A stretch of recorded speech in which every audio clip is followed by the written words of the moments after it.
Well, hello there from the North Pole. Actually, we're from a very southern latitude. Hello from Los Angeles. This is a warm and balmy Christmas Eve. Welcome to our special Christmas Eve live stream of Torn Tuesday. And it's definitely not Tuesday, but here you are. Welcome to the OneRing.net, forged by the fans and for the fans of J.R.R. Tolkien. My name is Clifford. How are you? Welcome aboard. I've got my elf hat. I'm ready. Jack Skellington is about to peek from behind the tree. He's going to sing his whole musical number because he's never seen snow before. So it's all about to happen here in Los Angeles, Christmas Town. Do we have a special treat for you, ladies and gentlemen? We're doing a full motion picture watch along. Yes, for Christmas Eve and going right on into tomorrow, Christmas Day, we're going to be watching along for the entire Lord of the Rings trilogy, starting with the Fellowship of the Ring, because as one does, that's where you begin. And we have been very excited to get this little group of folks together. We have none other than the esteemed Doug. Doug Adams is here, Mr. Doug Adams, who is the author of the best-selling The Music of the Lord of the Rings films. There he is with his co-conspirator and his partner in crime, Jim Ware, who is working with him on the music of the Hobbit films, which is a yet-to-be-released masterpiece. It's all coming together. Here you are on the OneRing.net, ladies and gentlemen, and you'll have to forgive the ambient sound of helicopters going by. That's Santa's helicopter.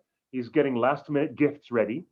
So what we're going to do is ask you all to turn on your television, turn on your home theater system, drop in disc 1 of the extended edition of the Fellowship of the Ring. And how lovely it is to have this ultra high def 4K version of, which is just gorgeousness, absolute stunning. And you will be able to follow along with us at home. So get the platter out of the box. Step 1, take the platter and put it in your 4K UHD player or your Blu-ray player. Step 2, and then get ready, because we're going to do this entire segment straight through the runtime of the film to the ending part where Pippin says, "Where are we going?" So that's going to be the split at the end of disc 1. And then tomorrow on Christmas Day, we will continue with disc 2. Everybody follow along with that? Okay, so we're going to do a countdown. But before we count down, hello, Jim, and hello, Doug. Say hi to the folks at home. Hello. Hello, and a very Merry Christmas to you all. Happy Christmas, everybody. You guys are doing well. It's lovely to see you. How's the family? How's everybody doing? We're hanging in there. It's trying to stay healthy like everybody else. Good. Yeah, Good. It would be nice to go outdoors once in a while, but we are where we are. Indeed. Yes, indeed we are. We have a great conjunction of Jupiter and Saturn coming together, and that's the only reason I'm going outside the house tonight at the setting of the sun, so I can see that on the western horizon. No, actually, that was a couple of days ago. Forgive me. Oh my gosh, it's Christmas Eve. I just forgot that great conjunction was a couple of days ago, so I missed it. I got to wait another 600 years for that. All right, fine. I'll live. Ladies and gentlemen, let us get ready. Justin, our usual co-host and producer, he's behind the scenes, getting ready. We're going to have a countdown clock that will begin. Make sure you've gone past the MPAA notice of the PG-13. We're going to begin at the darkness that appears at 1 second into the film before Wingnut Films is given the title. Are you guys ready? Because I have so many exciting questions for you guys, and we're going to talk about the score and Howard Shore's remarkable work on this music, this journey in music for the Fellowship of the Ring Extended Edition. If you guys are all ready at home, let us begin. Countdown: 10, 9, 8, 7, 6, 5, 4, 3, 2, 1, play. And it begins. There we go. Now, the first thing that I think I hear in the background are those elves singing in the far distance. I think it's actually, that's a little bit of sound design to begin with. I'm on the New Line logo right now, but as we get into the New Line Cinema Presents, we get into our very first theme, which is surprisingly the Lothlorien theme. Not totally surprisingly, because we start with Galadriel's narration here. But it's not one of the principal Ring themes or anything like that. You kind of begin a little sideways, which is kind of cool. It is that strange, timeless sound of Lothlorien, where Galadriel is using the power of her ring to slow down time and to slow down the process of decay. So I find it interesting that she's using her ring for such weird things, which is not what she's supposed to do. She's supposed to be leaving Middle-earth, and we begin with that. And there's the ring. And here's the history of the Ring theme. That's right. Now we're getting into the story of the Ring. So the Lothlorien was a little bit of a curtain opener. So the Ring has multiple themes, and this is sort of the one that we think of as the principal Ring theme, I suppose, which is this amazing little circular pattern. It's sort of in two keys at once, but sort of not. It's a very deceptive theme, very appropriately. But you sort of have A minor over F minor. They're not quite aligned, the melody and the accompaniment. This prologue sequence, this was one of the last things that they put together on the film, as I think people know. So the score was also one of the last bits that they worked on. I think on the original theatrical Fellowship, this was actually the last bit recorded. Yeah, I think that's right. Which is why it's an entirely different composition on the original album release of this, or at least a largely different composition. But because of this, a lot of these themes were fully formed by the time they put this together. So Howard was able to quote a lot of thematic material in here. They were here a little shape, that down and back shape, da-da-da, da-da-da, that will eventually go on to become a theme for the Fellowship. And a number of themes that are connected to that for Aragorn and Gandalf the White and people like that. There were so many versions of the Fellowship that did not have any prologue at all. Correct. Now, this bit here, we're getting into some of the Mordor music, this descending thirds and things like that. I'll come back to some of these weird naming conventions we have. But this was originally scored, the sequence with the Gondor theme. The Gondor theme doesn't really become a sort of central focus of these scores until Return of the King, but they did have it in place. And you'll hear a couple of very brief quotes of it in Fellowship. But this sequence was originally a big, bold statement of the Gondor theme. And I think they eventually decided, A, it was probably a little bit too heroic for what ended up being sort of a grim scene. And B, it was maybe a little bit too much expositionally. You know, there were themes coming that people weren't really sure who these characters were yet, and what are the stakes, and where is everybody. So they tried to refocus some of that a bit. But this was, what you're hearing here was not the original draft of all of this. We're getting into some more Mordor materials. Sauron appears here. There's a little bit of that original draft of this on the Rarities archive, which has a few hints of the Gondor version of this. I'm trying to adjust my volume. Let's get loud here. Now, that little figure that you hear right there, 4-note theme, you're going to hear that again at the end of the film. So I guess we'll get to that on Christmas Day. We'll get to that tomorrow. But bear that one in mind, please. Now, here's more of this down and back shape. We always refer to this as a literal there and back again in musical terms. In other words, you start on one note, go down to another note, come back to the first note, which is a very Tolkien-esque idea. But also, there it is. You can hear it in the strings. Also becomes an incredible building block with huge significance in the score. So one of the great things about these scores is there's almost no meaningless gestures in it. Everything, you know, there's no filler. Everything has a great connection to other material and a very specific purpose for being where it is. Not a lot of sort of timekeeping type of material. It's very important stuff. Here we are back to the history of the ring. So every time the ring changes hands, you hear that theme.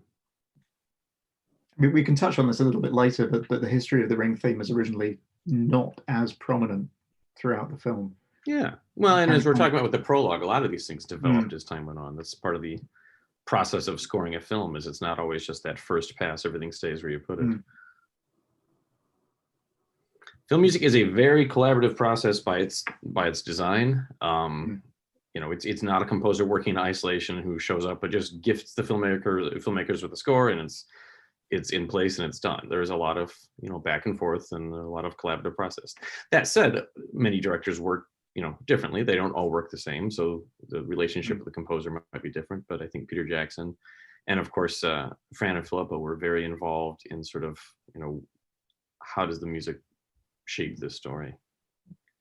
And again, the ring is changing hands, or at least coming out of a hand, about to go on another one. So we're hearing the history of the ring again. Sorry, Jim, go ahead. I was going to say that was our first little bit of extended edition music in there as well. That's right. We should talk about how that was recorded, but let's get through a little introduction of a character here. That was leading me to my next question: is after the intense difficulty of getting the score together for the theatrical cut, how impossible was it to open up another space and then try to make decisions to stretch music or to include other bars of music? It must have been crazy making work. It must have been.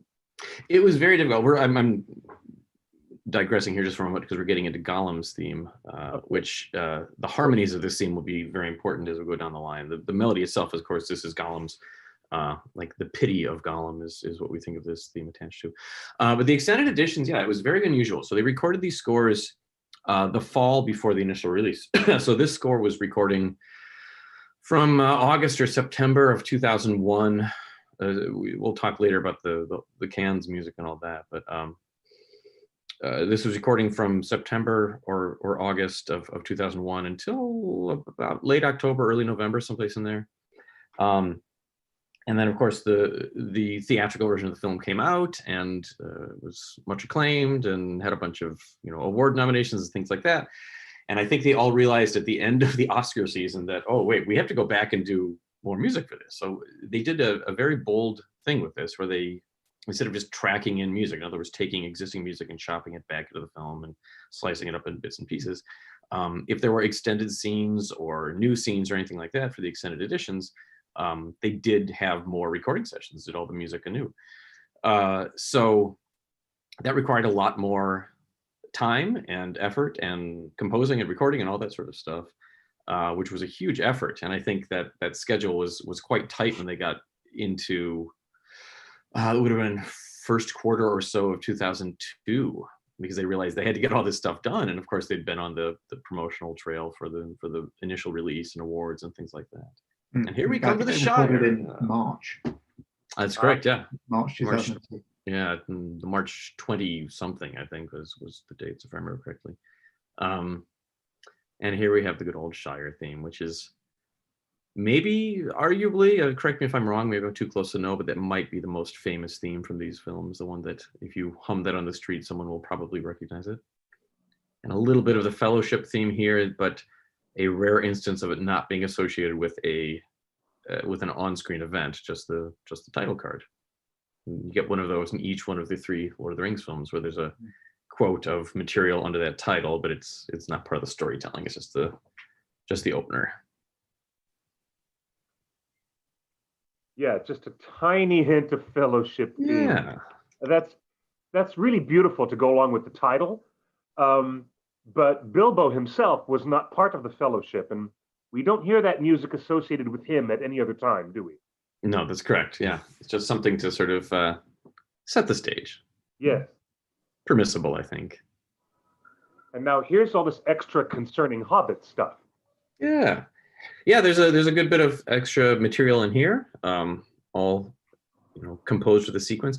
I believe, Jim, maybe you'll correct me if I'm wrong on this, but I think most of this was recorded, or at least composed, for the initial cut of the film. They realized that they weren't going to use it, but I don't think there was a huge rush to create this music for the extended edition. I think it existed. Yeah, they were sort of waiting on this one. Yeah. Yes, I think it had all been sketched. I think this footage was in the film until just before the original recording sessions. Yes, I think it's right. Yeah. So when it came to doing the extended edition, I think it was just a case of Howard Shore orchestrating and recording it. Yeah. Can I ask a layman's question that might seem kind of foolish, but there is so much that Howard did with choral work and choral pieces for the other races, for men, elves, especially for dwarves, And I guess I just found it interesting. It just struck me that there is no vocal work or choral work associated with the Shire or the Hobbits at all. Yeah, not necessarily in the score as such. There is a song for Bilbo in the end credits of Return of the King, but that's not really a part of the, again, a storytelling element. I think the idea, so the Shire and the Hobbits, they wanted something that was very folksy sounding, very, it was sort of a quasi Celtic type of thing. So rather than, operatic voices or anything like that, they wanted to use, you hear there, the tin whistle and dulcimer and accordion and guitar and mandolin and things like that. Dulcimer we'll come back to. That one's important. I think we talked about with the Hobbit commentaries, but I don't know if everybody's watched those. The dulcimer is sort of a tabletop instrument. It's something you play flat with wires stretched across the frame.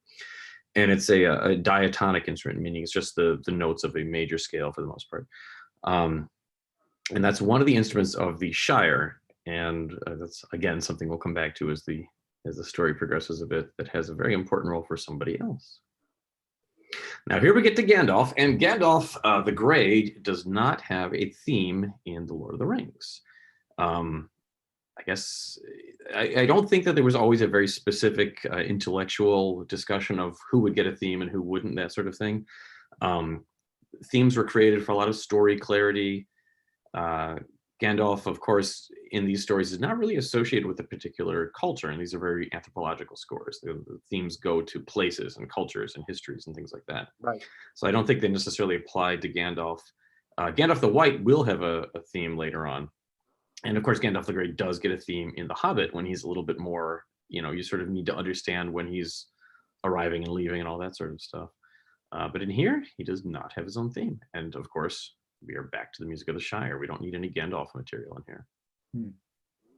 So this is a good example of extended edition material that completely replaces music from the theatrical cut. So rather than just adding in a few short inserts of a few bars here and there, the original theatrical composition is completely gone, and this is an entirely new piece, reconfigured slightly as the footage is fairly substantially recut.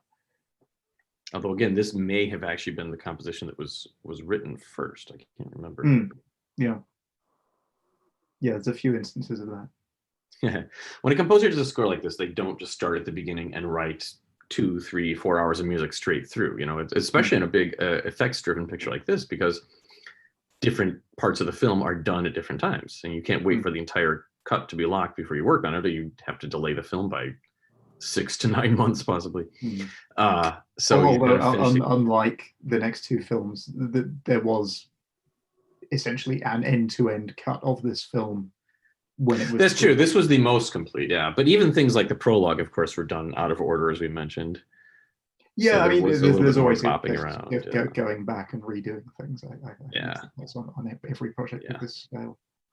This was the most linear the process ever got in terms of scoring any of the Middle-earth films. And I think because this one, like Jim says, this was largely complete, not entirely complete, but largely complete when they got to the post-production process. But it got tricky after this.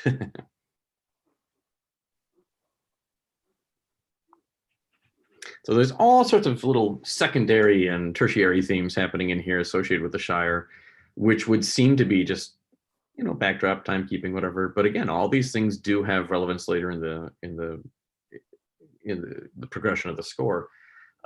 There's so many references to the Shire, and the Hobbit characters end up divided into different groups, and it's just a wonderful way to be able to quote these thematic connections without having a long-lined melody. You can just quote a little bit of that pizzicato figure that's down there, some of the accompaniment lines. I mentioned that I would talk a little bit about some of the naming conventions of these themes. So I came onto this project. I've told these stories a million times, so I apologize. You can fast forward through this part. But I was asked to sort of follow the process in I think about May of 2001.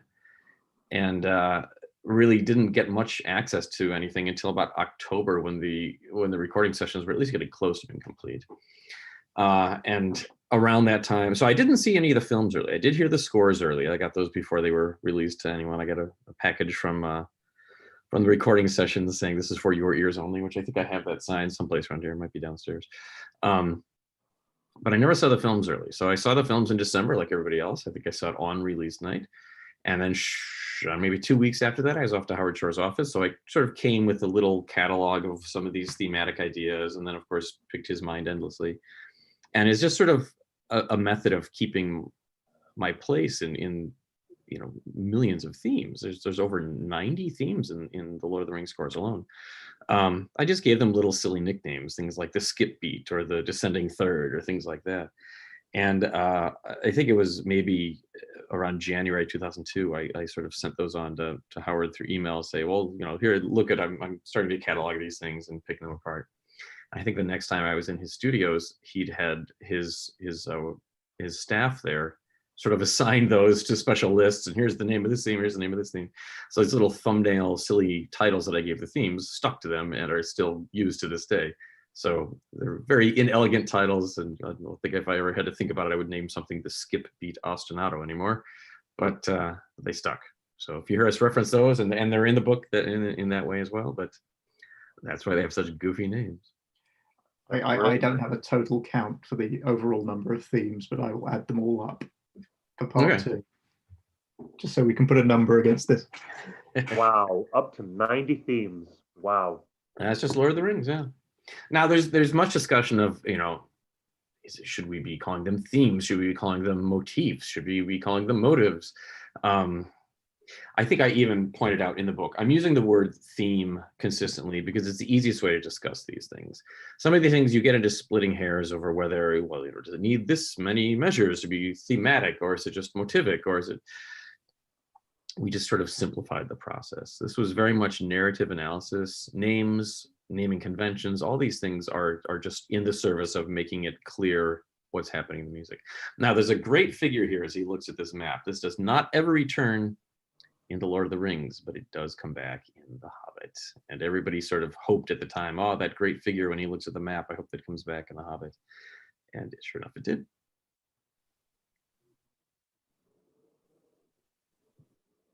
Those are the type of things that I would love to go back and do a complete book that covers The Hobbit and The Lord of the Rings all together, because some of these little figures in this score were not thematic when it was just Lord of the Rings, but they have since gained a thematic relevance. Yeah, there's a lot of things that were reverse engineered for The Hobbit.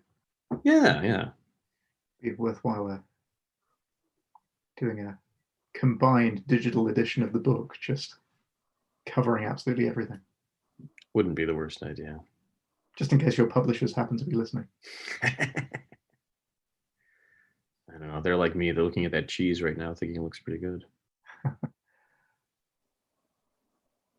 So a rare stretch here with no music, but it's not going to last very long. Most of these films are scored, what we always call wall-to-wall scoring, where it starts at the beginning of the film and lasts the end of the credits. Huge amount of music in here. And here it's back. Yes, it's gotten to the point where I notice the quiet moments sometimes where I don't hear Howard's music. Yeah. Those are unusual. Yeah.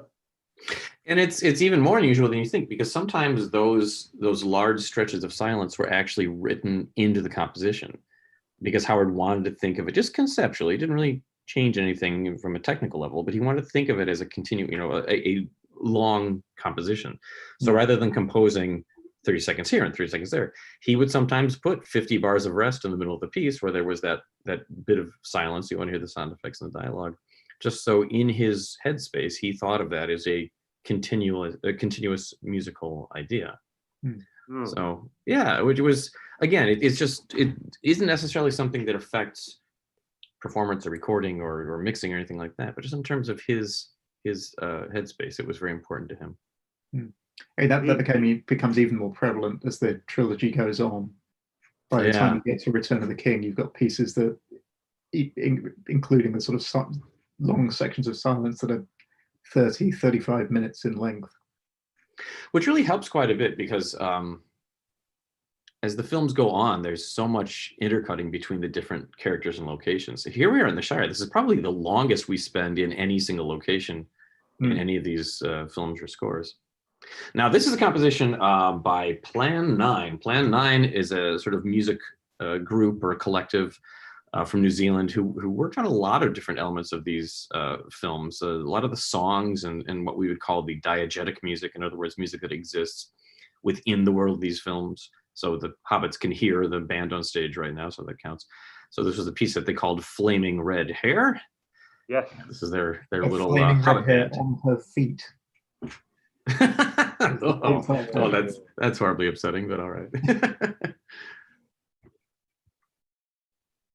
So this is not a Howard Shore composition. This is a Plan 9 composition. Plan 9 also wrote the Misty Mountains song that you hear in the Hobbit films, and that did actually make its way into the score. Howard quoted that theme in the score. There's a couple of other pieces in here, diegetic pieces that exist in the world of Middle Earth that were not written by Howard Shore or Plan 9, but we'll talk about those when we get to them because there's some celebrity musicians involved, I think. Kind of cool.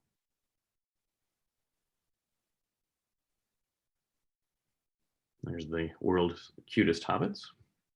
I have to admit, the 4K look of the fireworks has never looked better. Never looked better. That's great. It's great. Wow.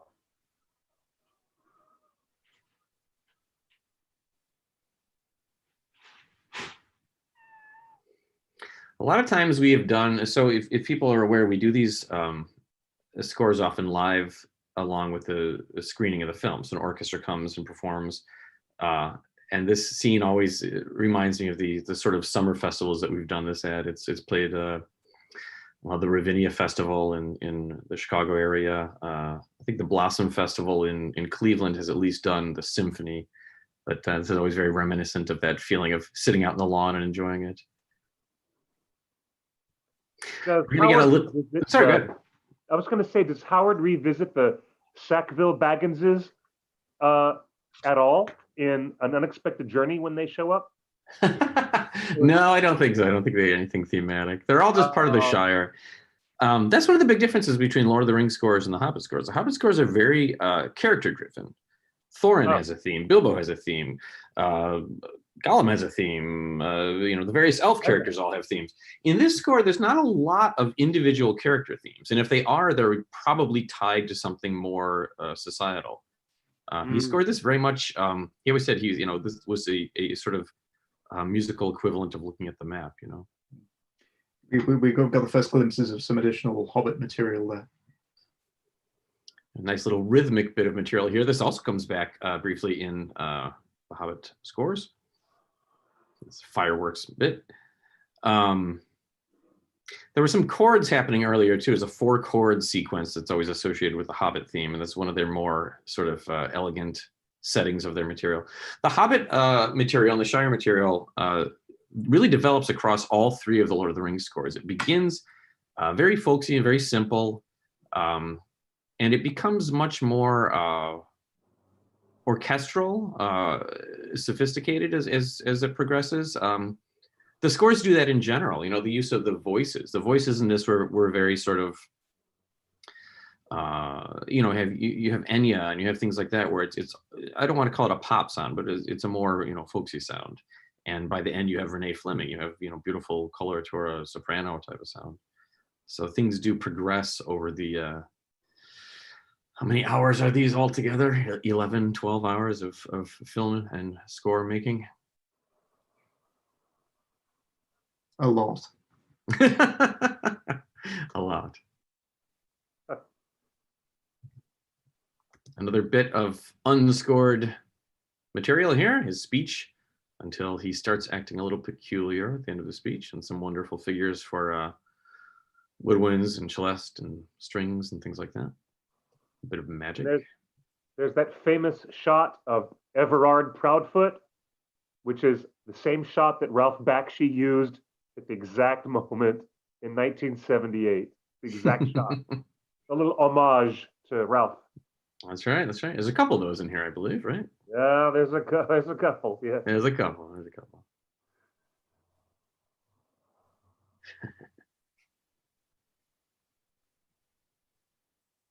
Score is about to kick back in. But you don't hear the Power of the Ring theme at this exact moment. No, it's not really fully taken him over. Certainly has a hold on him, but Right. Howard is very careful to use those for, it has to qualify. So here he's just a little bit overly attached to the ring more than anything else. Yes. This is a great sequence, though. If you think about what this sequence would be like without the music, it's a shot of a path with a gate moving. Yeah, it's very propulsive. Yeah, and the music really, it puts Bilbo back into this scene. If you didn't have the score here, it would just be, a little shot of a path. It's those staccato strings that I love so much in this part. Yeah. I can almost see his invisible feet running up the steps back to Bag End. Yeah, you know exactly how he's moving physically thanks to the music. You don't have to see him. Yeah, exactly.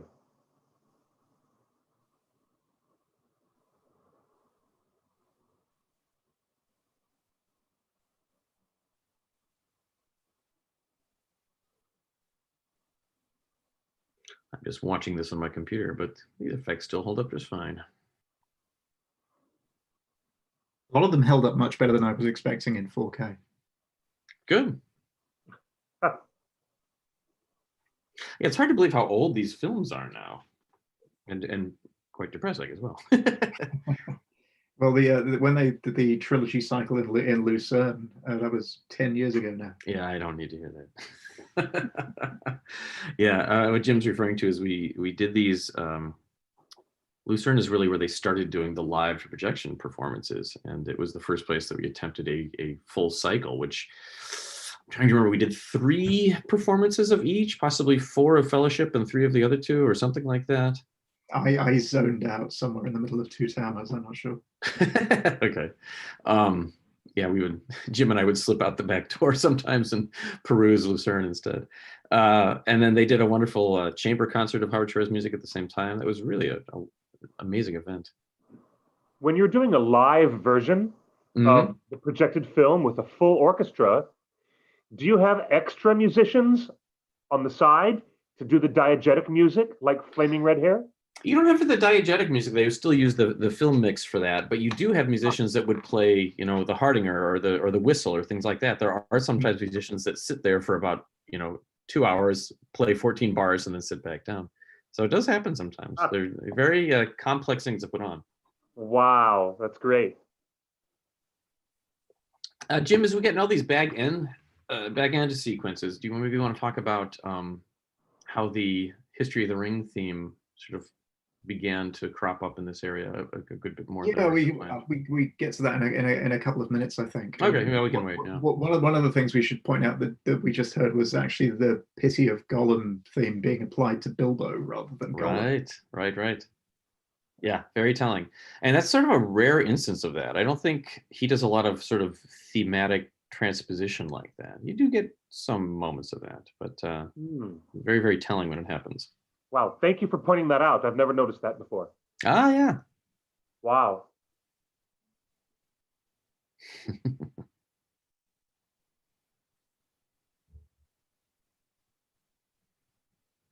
You notice the music darkens quite a bit here. He's struggling. To tell you the truth, this is one of the most powerful metaphysical moments in Professor Tolkien's storytelling, as Bilbo willingly gave up the ring when nobody else would. And the music shows his fight here too, because this is not Shire music, that is Mordor music.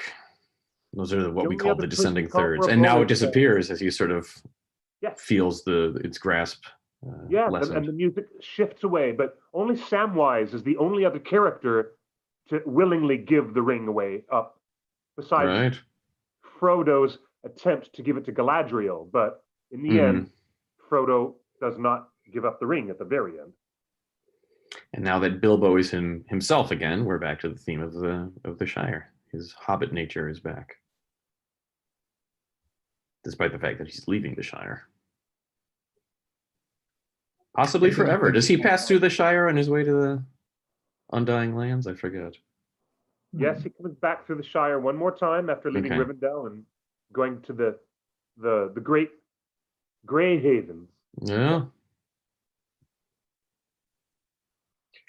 So the composition that's coming up here, in the film, you'll hear the history of the ring. But as originally written, there's all this sort of dark, smoky variations on the Pity of Gollum material. I think with the alto flute.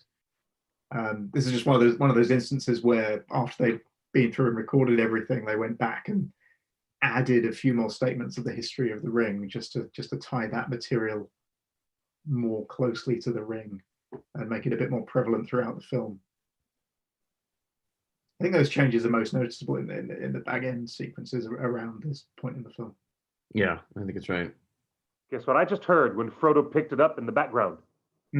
That is the history of the ring. That's right. If you have the original single disc Fellowship album, the track "The Shadow of the Past" has a little bit of the original version of this music. But this is you can understand why they did that, because this scene is about the ring. The ring is the central character in this scene, despite the fact that it's ostensibly an inanimate object. But it gave it a personality, which was something that was very important to Howard and to the filmmakers, that ring have a personality throughout the films, throughout the scores. I know that we're talking music, but I've always found it visually interesting that such a major, impactful thing happens in the background, out of focus, when Frodo just scoops down and picks up the ring off the ground. It is singularly the most important point that ever happened to Frodo, and Peter has put it in the background, out of focus, and let the music tell the story. That's right. That's right. It's fantastic. And here, a little bit of the Mordor music, which is sort of also referred to as the evil of the ring. This is also used as one of the ring themes in a manner. The ring has a whole collection of thematic material. I think there's a Rieta in the prologue. Right. So we have the Rieta in here, which is a Moroccan double reed instrument, which is maybe the loudest instrument on the planet. Yeah, I would certainly in the running. Yeah, when they're trying to play it. And the chorus on the Ring Wraith theme. The Ring Wraith theme is really you take the notes of the history of the Ring theme, and instead of doing them one at a time, you stack them into a single chord, and that chord is the Ring Wraith theme. It's essentially a minor chord with the second degree in there. So, for example, F, G, A flat, and C all at the same time. If you go play that on the piano, you'll instantly recognize it. The choral text is Adunaic, I think, isn't it? I believe so, yeah. Yeah, all the choral lyrics in these scores are in the Tolkien languages.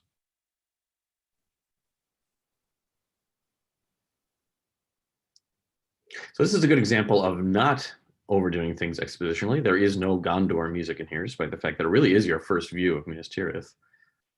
But the story is not quite ready for you to understand what that means, so no point in overloading the listener.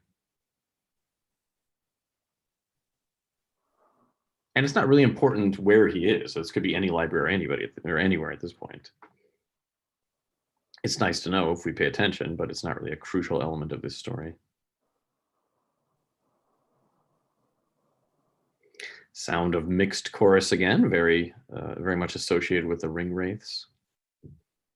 Those tight, close secundal harmonies.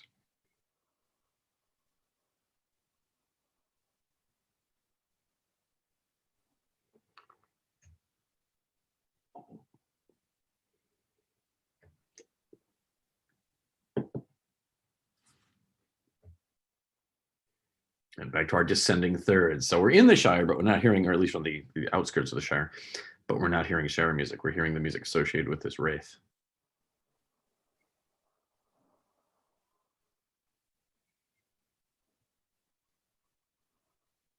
There's a little bit of aleatoric stuff going on in the strings. Not as much of that in the score as we'll get in the Two Towers. Another piece here. This is by Fran Walsh, isn't it?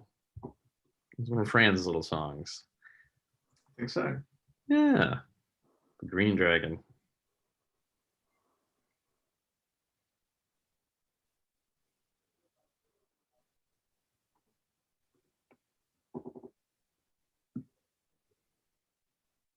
This is all extended material around here, I believe, right? Mm-hmm. Yeah. Yeah, one of the things about just going back and rewatching these, I was spotting so many bits of extended footage that I'd forgotten completely. Well, we've seen the theatrical versions. Theatrical versions are what we use for the live performances, because it's we're trying to figure out how long an audience wants to sit with the family for an evening, and how long the orchestra can perform. Right? Yeah. The orchestra can get exhausted at a point too, but because of that, we're much more familiar, at least accustomed to the theatrical versions. This is a composition that's unique to the extended editions, I believe. This sort of dreamy late night version of the Shire theme. The piece that's coming up when Frodo gets back to Bag End as well is reconfigured a little bit editorially. Well, one of the things that Peter Jackson seems to like to emphasize is stillness. Mm-hmm. And the original version of this was as soon as Gandalf appears, it's much busier. This is much more subdued. That's one of those things that you sort of notice when you put everything together. Even if the film is largely assembled, when you compose things, you're looking at an individual scene sort of one at a time. And when you run everything end to end, you sort of realize sometimes that things need to breathe a little bit, or sometimes they might need to be a little bit more active at the same time. Yeah, I think that's something we'll discuss in more detail when we get to Two Towers, which probably has the most unused music. Yeah. So there's a lot of sort of just pulsing chordal things and rolls of tam-tams and things like that in here, which is a very Howard Shore way of approaching some of these scenes. It's a very organic way of writing, where you don't feel a musical pulse being imposed upon the editing or the filmmaking or the dialogue or any of it. It sort of hangs over everything. And I think, I don't want to certainly put any words in his mouth, but I think some of that might come from his love of certain Japanese composers. I know Takemitsu, you could argue, did a lot of that sort of thing. And Jim and I were just talking about that yesterday, which is probably why Takemitsu is in my mind right now. But I know Howard is a great fan of his writing, and I think that was he did that in some of the Kurosawa material and things like that. Rand. But this building behind the Ring script is fantastic, because he's really letting the dialogue carry it, but sort of shaping around it and giving it a little bit of build. It was originally a little more of that, which ran under the whole conversation here. Mm-hmm. I can see why that may have been a little too much. Yeah. And here's Gollum's theme, The Pity of Gollum. Gollum only has this single theme in this score. He does eventually get another theme, but for Fellowship, he just has his Pity theme. Generally played on an English horn. Sue Bowling, I believe, is the English horn player. Cor Anglais, if you prefer.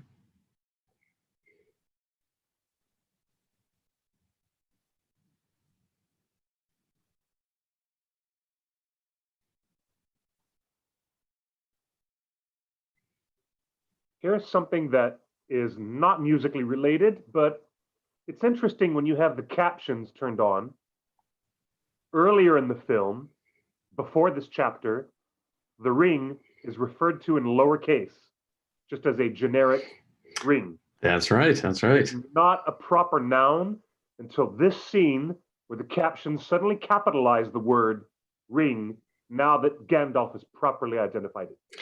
Most of the live performances, they keep the titles on it, sort of, almost like an opera, because the orchestra is louder when you hear it in person.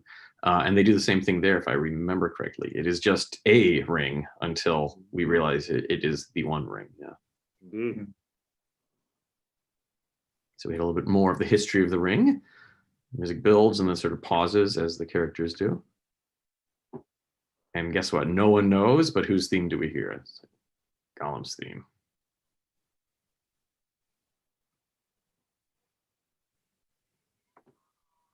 Considering that Gollum is only in about 3 or 4 shots in this film, there's a lot of Gollum material in the music. No, not even fully revealed in this film. But some very important Gollum moments musically, certainly.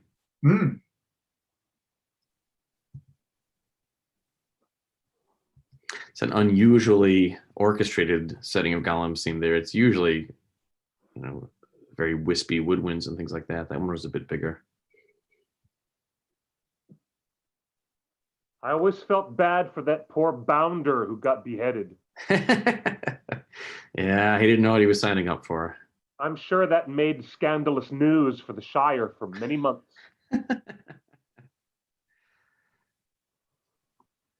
I'm reminded as we're watching this of what a big deal it was when Howard Shore signed on for these scores. Everybody knew that these films were coming, and it was, at least in film score circles, hotly debated who would get it, who could properly do The Lord of the Rings.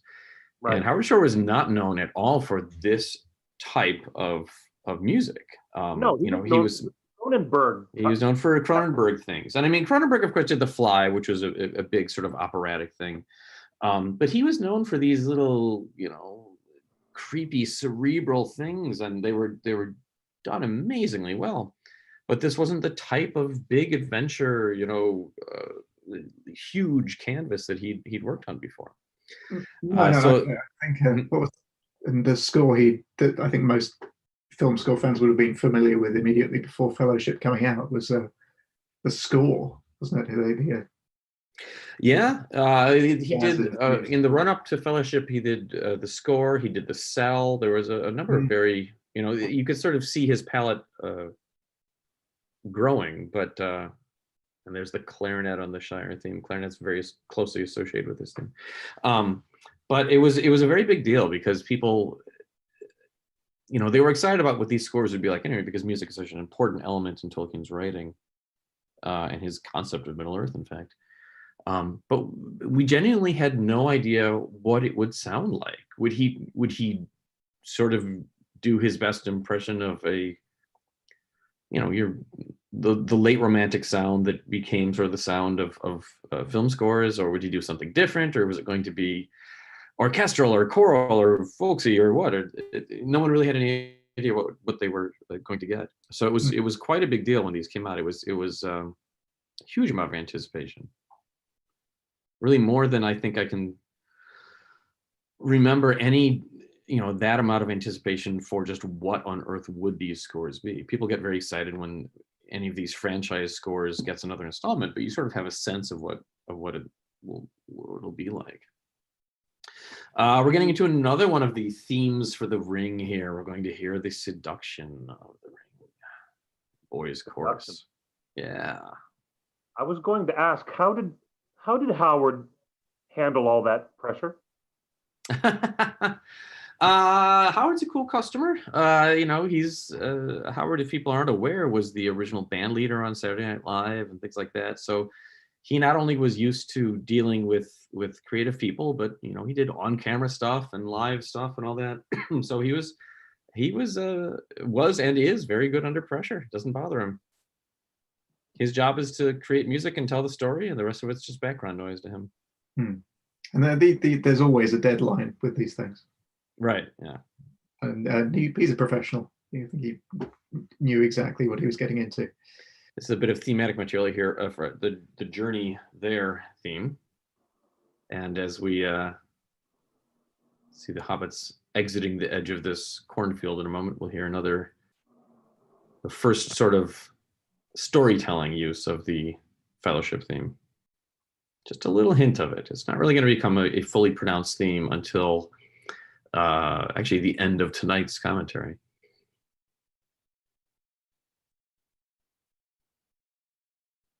So we have a bit of the Shire on horns, a little bit bigger sound for the Shire than the more folk setting or woodwind settings that we've heard to this point. And here we go. tiny bit of the Fellowship theme. Fellowship theme is very unique in the harmonic language of what we've heard before in this score. Those chords related by a minor third, two major chords separated. I think it's, I can't remember what key were in there. It might be E major, then G major, something like that. I forget. But I don't have perfect pitch. My apologies. But it stands out in the writing. It's a very unique harmonic language. So here's a bit of Plan 9 music, again, specific to the extended version of these films. But this Where is the again, elves appear? that's right, yeah. Their song is Plan 9 composition and So it's another performance. Sindarin text by David Salo. Yeah, right.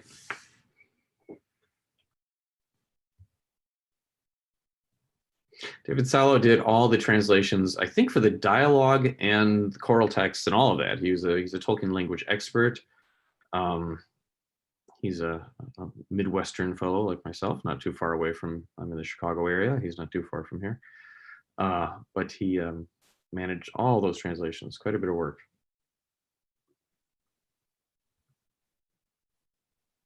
I think I've told this story before too, but when I did the original sort of temporary version of the book to show people what I was working on, I just put a bunch of random things together in Microsoft Word. And it's a visual book. You have to sort of see the theme and see the character, and it's put together in a specific way. But to sort of decorate the edges, I just grabbed a bunch of various characters from Tolkien languages and dotted the edges of the pages with them. And of course, it was all nonsense. In fact, I think I would type out things in, please publish this book and things like that. But I sent it to David Salo to look over the choral texts. And of course, his first comment was, well, what is all this stuff on the edge supposed to say? This is all nonsense. So I think I accidentally offended him by misappropriating the Tolkien characters. So I'm sorry. Another little bit of Fellowship there.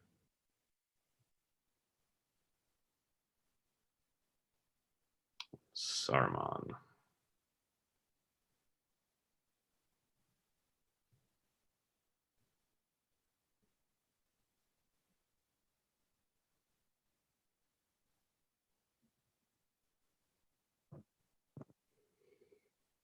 A moment to see the orchards, the green and verdant orchards in the ring of Isengard before the destruction. Yeah, set up very subtly. They don't sort of dwell on them, but you do remember they're there when you see them destroyed a little bit later. Mm-hmm. These films are full of that sort of thing where they have little details but don't obsess on them. You can see Gandalf's pipe attached to his staff there. They never really have a moment where they congratulate themselves for being so clever for putting it there, but it's just there. It's just part of the world building. Yeah.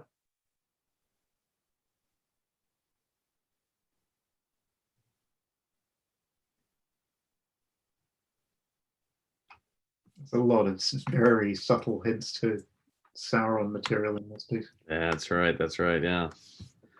Howard had very specific harmonic devices for many of these characters and cultures. So it's easy to sort of hint at these things without outright stating themes. Yeah. Just about hear the descending thirds in there, I think. Just...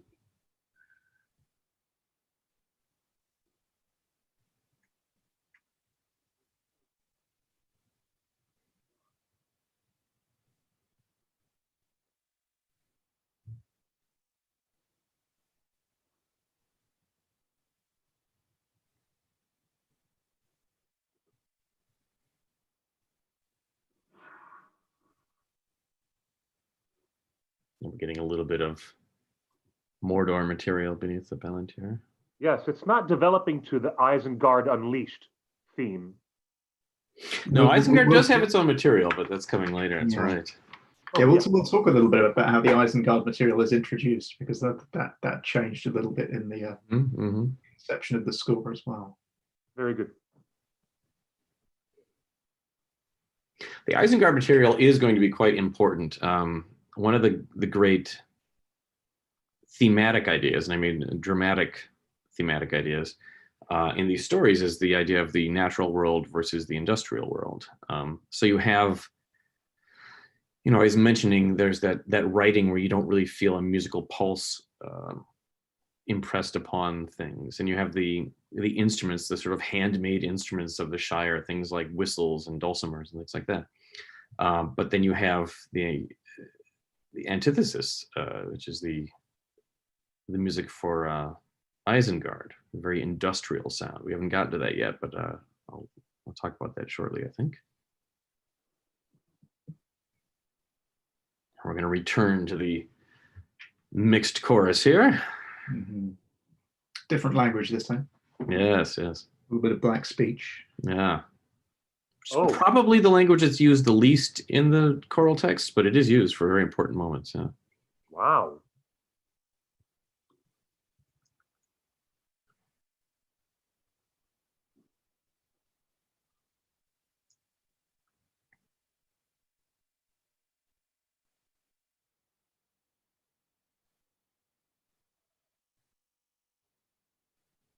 The choral text here is the ring verse. Yeah. I believe. Makes no mistake about why this is happening. Yeah.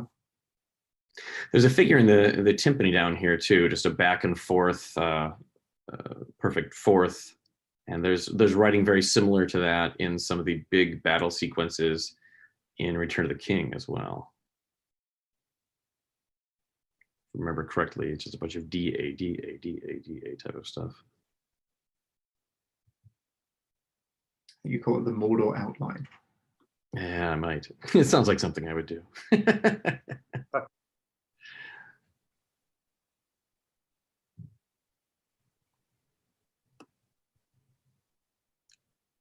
Little burst of symbols and all that coming up here.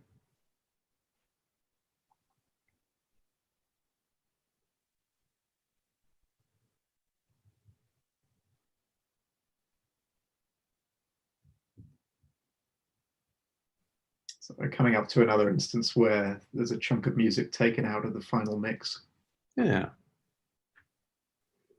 Oh, are we getting, Jim, do you remember, we had a couple of questions, I think, over some of the material in here, didn't we? Oh, no, we already passed some of it. People are asking why there's some different mixes on some of the albums. Album mixes and film mixes are always done separately, so you do get some discrepancies from time to time. People are asking about the mix of choral elements and things like that, but I don't think there's any single idea as to, you know, let's dial this back. I didn't like this or anything like that. It's just making different choices at different times. Yeah, so I think at the time the film was mixed, the music for the film and the music for the album were being assembled completely independently. So as Doug says, they'd be essentially two mixes or two variations of the same mix. But and they were mixed again for the complete recordings as well.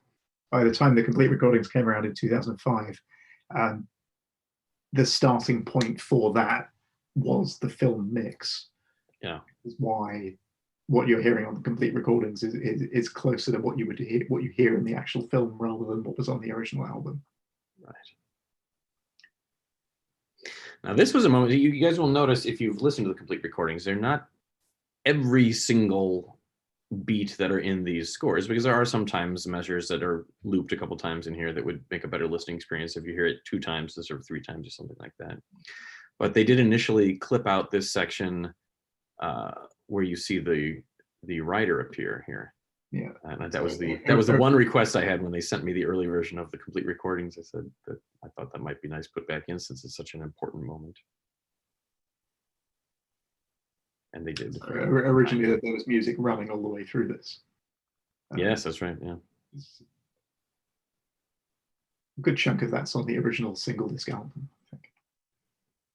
Yeah, and this is a good example of a spot where the music is dialed out and the sound design is dialed up, and you get all these sort of squealing sounds as the influence of the writers and the ring and all that happen. Mm. There you go, the sort of subharmonic frequencies.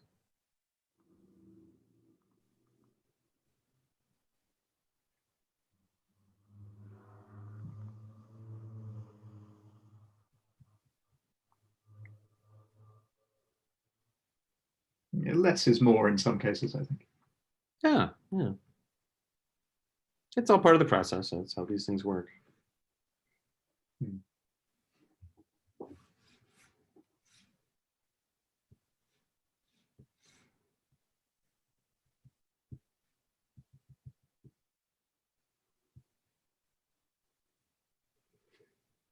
So we're getting little bits of the skip beat ostinato and the descending thirds, and then of course some of the wraith music in the chorus.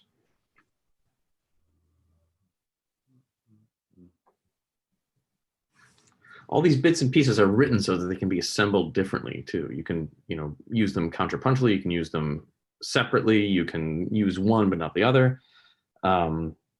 It's a very unique way of making all these connections, and it really allows you to be very specific in terms of your storytelling. Really, each component can sort of independently operate, so you can tell that story very specifically. I think these scores are wonderful to listen to because everything in these stories is in these scores for the most part. You can listen in every element of what's happening in the story. Characters, places, events, moods, everything. It's sort of represented musically because he wrote them in such a unique way. So these are, of course, are written to be film scores. They're written to be something that aligns with picture and interacts with it and all that. But they are really a parallel telling of the story, and as as complete in themselves as they are in combination with the picture. Unique instance here of the ring wraith material being only done instrumentally. And I think there was originally a choral element here that was not used. They decided it would be a different effect to just let the instruments carry that theme. Yeah, the chorus comes in gradually. Right. Again, it's one of those things where if you've got the single disc fellowship album to hand, I think it has the chorus all the way through. That's right, yeah. Yeah, you can hear the choruses in now.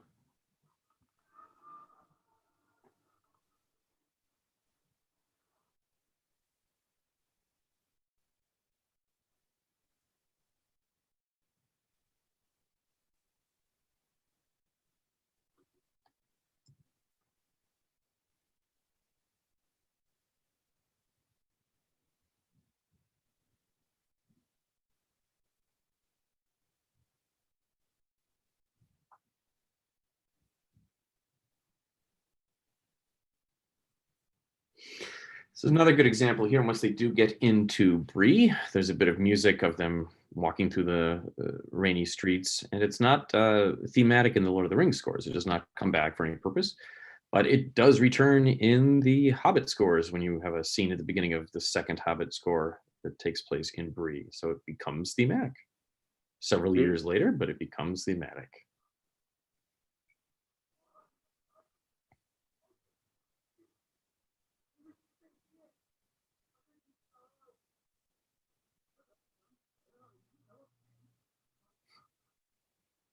It's the world's worst guard. You just tell him to stop asking questions, he lets you in anyway. Well, he got his feelings hurt very quickly by a hobbit.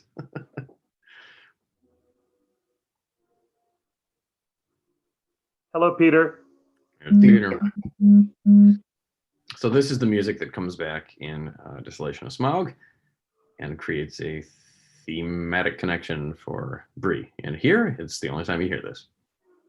Ah, really? Yeah. It was one of the fun things that I think they were able to do with the Hobbit scores is create a couple of connections that hadn't existed in the past. Kind of callbacks, but in the opposite order.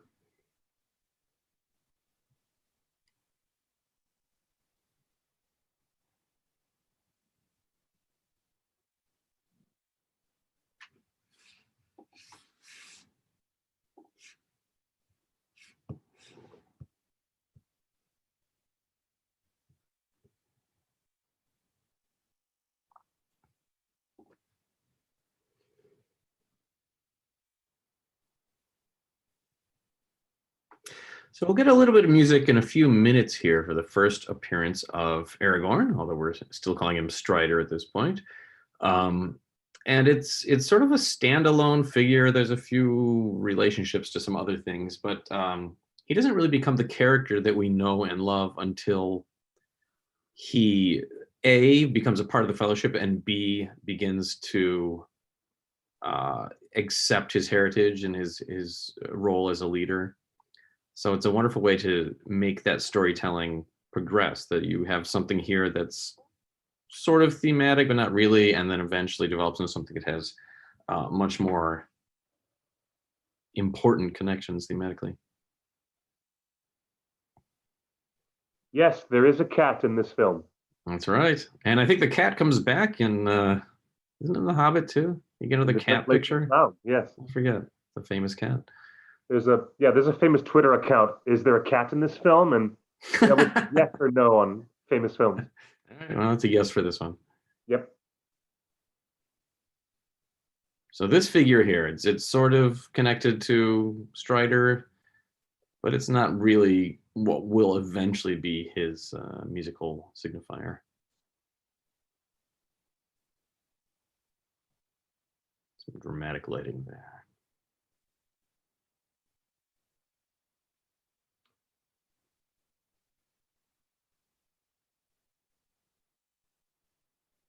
This is probably another very fun example of music that doesn't feel like it is forcing the film into a specific shape. Rhythmically, it's very open, very free. It has contours to it, but it's not that sort of beat-oriented type of writing that you would get with a lot of things. Mm. Very organic. Mm-hmm.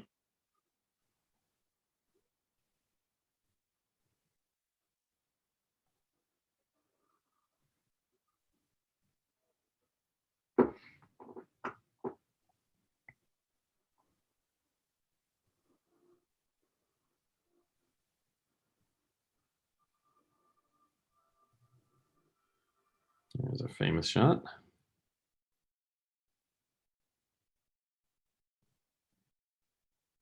It's interesting how the build to that moment too. It's not like, and not an increase in tempo there. It remains very slow, very heavy, very pesante type of writing. You know, it's sort of the opposite of what we think of in commercial filmmaking, where you have to sort of pump that energy all the time. Here, we're more dealing with narrative importance rather than just a cinematic thrill type of thing.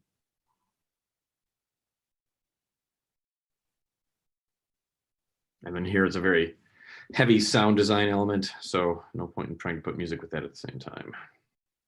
Right. And now the music's back.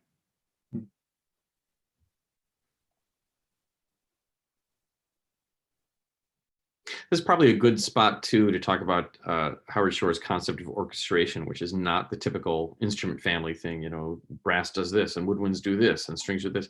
It's very much by range. So in these figures here where it's sort of dark and heavy, it's not, you know, first the bassoons state it and then the low horns state it and then the cello section. You know, it's everybody sort of fits into that range. So they create these very unique dark colors because he's using them together. It's the low range of the orchestra, not the low range of each family.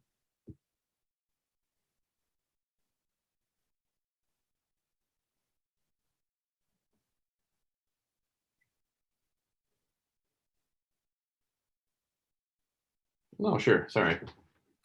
The sun is setting.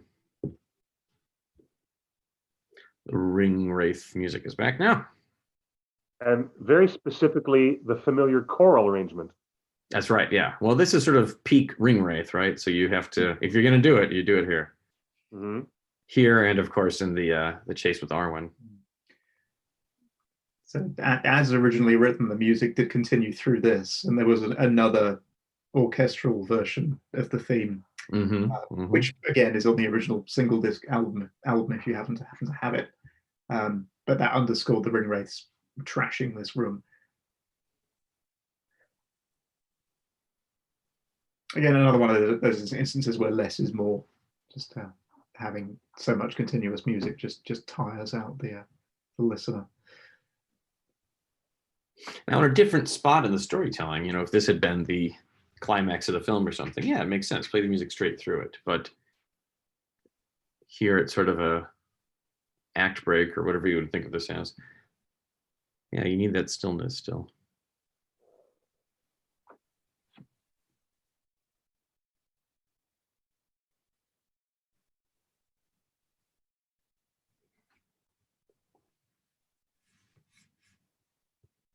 It is something that isn't quite obvious, I guess, until after you're really familiar with the Hobbit score. Mm-hmm. But if it were done in the same manner, then maybe it's likely that Strider would have been introduced with some leitmotif material just for him. But as you said earlier, Howard was focusing on cultures in a larger anthropological sense. Right. Yeah, it's not really important for here's another bit of fellowship as they're moving closer toward being established.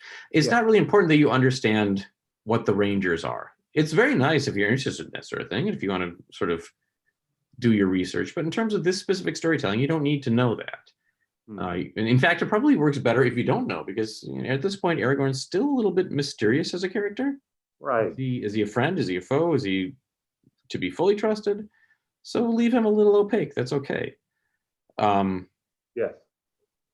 And that also allows development for him, both musically and dramatically. As his theme becomes more pronounced, and you can see that his theme is connected to Fellowship material, which itself is still being developed. In fact, here's another little quote of it right now.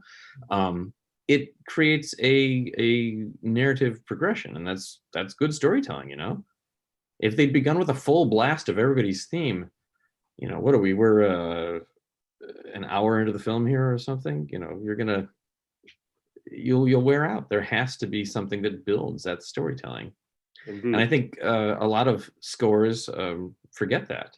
It's not just having a collection of material; it's making that material live in a sort of horizontal manner. It has to go from point A to B to C to D. It has to move along. That's musical storytelling. It's not just having a collection of, you could easily assemble, I suppose, 90 little thematic ideas for whatever film and whatever score, and then just blast them out every time you see the character.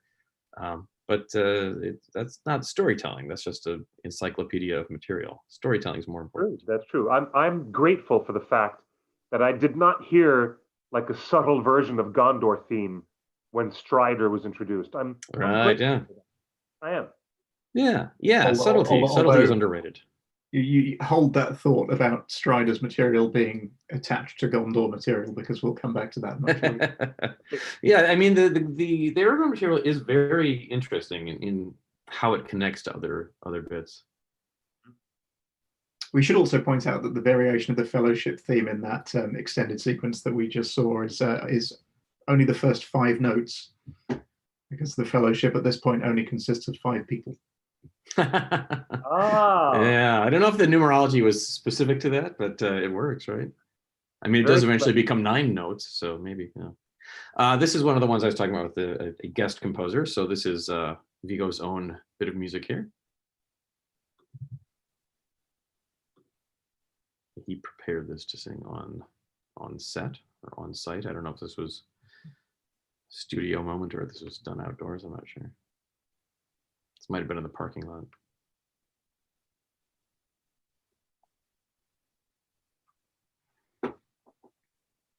I think a lot of these swampy scenes they ended up doing in the parking lot outside the studio.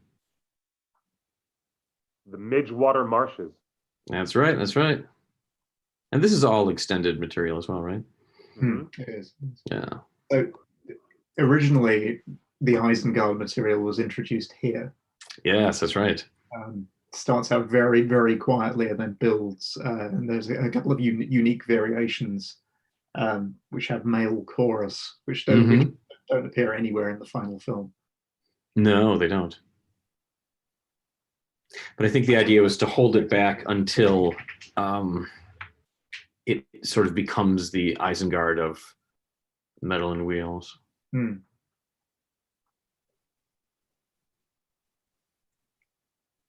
There's a little snippet of it on the original album, but if you want to hear the full sort of unused composition for this sequence, it's on the rarities that comes with the book.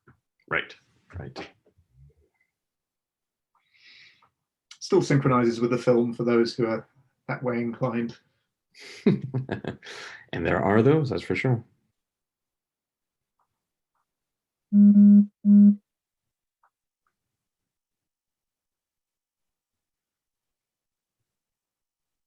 Jim, do you think it's fair to say that out of the 3 films, Fellowship is the one with the most unscored material? I'm trying to remember. I could be off. I'm not sure. It depends on whether you're talking about what was actually written or what actually ended up in the final mix. I'm thinking of the final mix. Because with films 2 and 3, I think Peter Jackson had developed that habit of dialing things in and out. There's a lot of long pieces that have been broken up into much shorter pieces. That's true. That's true. In any case, it's still a hell of a lot of music. Yeah, it's an enormous amount of music. Yeah. So we're that? still waiting on the full Isengard theme, even though you're starting to see Isengard become the Isengard that we know. Do you want to touch on Evil Times? Let's wait a little bit longer on that one. It's hard to explain. I don't know. It's Evil Times is maybe the most difficult material to sort of verbalize. So as I understand it, the little snippet we heard there was written for a later scene with Aragorn and Boromir in Rivendell. But when the Isengard material was moved from the previous scene, it was tracked into the reveal of Weathertop there. Tracking, if you're not familiar with the term, is when you take music from, it was originally composed for elsewhere in the film and move it to a different spot in the film and track it in. There's not a huge amount of that in this film. There's not, and they were, whenever it was possible, they would go back and recompose if something needed to be altered or moved or like that. Which is incredible amount of work. If you have the budget to do it. Yeah, if you have the budget and time to do it, it's great, but it is it's a ton of work. There's our descending thirds. We're going to get into again, a nice, fully pronounced version of the ring wraith material. Here it begun sort of whispered, but it's going to build up as the scene goes on.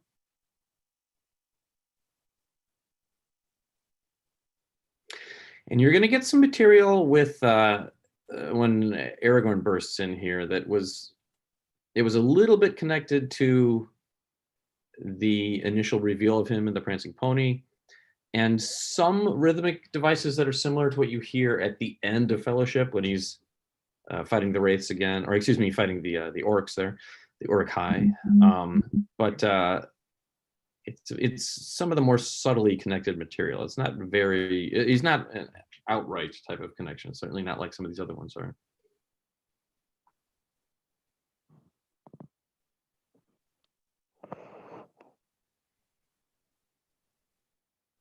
Some of these Shadow World moments were, I think, composed. There was some music written for some of these visions that one gets when wearing the ring. There is cases, yeah. There's a sort of flurry of aleatoric material that would have gone here. Aleatoric material that appears on the complete recordings. It's not on the final mix. It does actually pop up in the Two Towers.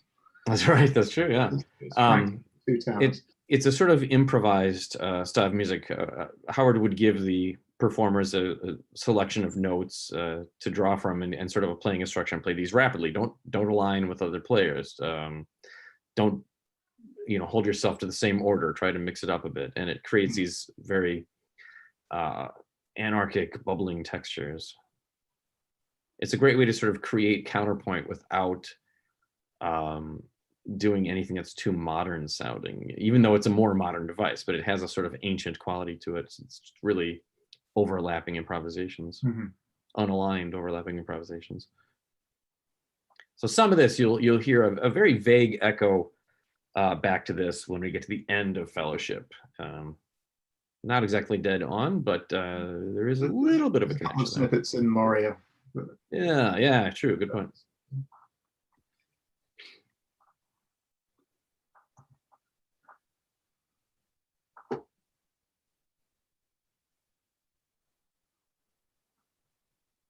Nice way to sort of build that. I was wondered what that stuck into, though. It's very firmly in his face. I've always wondered that too.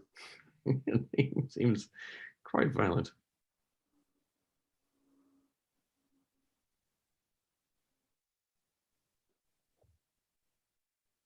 I believe when Decipher Card Games created their award-winning game, they called it the Twilight Realm, referring to that place where Frodo goes when he wears the ring. Yeah. Here we go. So now we're getting into the Isengard material. And as I talked about, this is sort of the industrial element of Middle Earth. It's very lopsided. It's a 5-beat pattern, that 1, 2, 3, 4, 5 thing going down in there. The sound down there, it's taiko drums, Japanese drums. It's the guts of a piano. If you take the sounding board out of a piano with the piano wires, you put a garden glove on and wrap chains around it and smash it into it for that metallic clanking sound. And here we're going to the diametric opposite. This is the music for nature, what we will eventually think of as nature's reclamation. One of the most important themes in these scores, in fact, and it's here just very delicately introduced with the little moth. Do we know who the soloist is doing this vocal? Is this Ben de Maestro or who is it? That's right. Before his voice broke, yeah. Yeah. There were a few different variations of this sequence. Mostly different mixes, either with soprano or without, or with the 5-beat pattern continuing under the soprano. Correct. Yeah. In fact, I think the performance we're hearing there is sort of a studio invention. I think the 5-beat percussion was going on beneath all of that, but they dialed that out. So it's a little bit of a act of trickery there. So you'll notice that the Isengard material is very, very primal, not just in these sort of rhythms, but the way that melody works. There's not really like accompaniment figures. It's not even really harmonized. There's a pedal, low A beneath it a lot of times. But it is very brutal, primitive music. And again, that is the sort of industrial aspect, metal and angles and primitivism.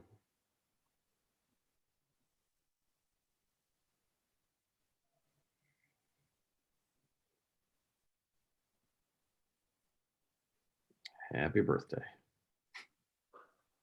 Ha ha ha ha.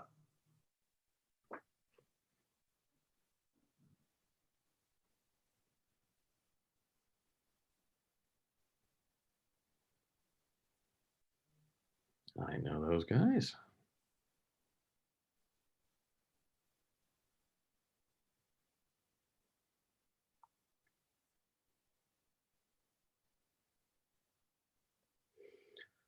More of those swelling chords that don't seem to have a specific rhythm to them. They just sort of breathe in and out.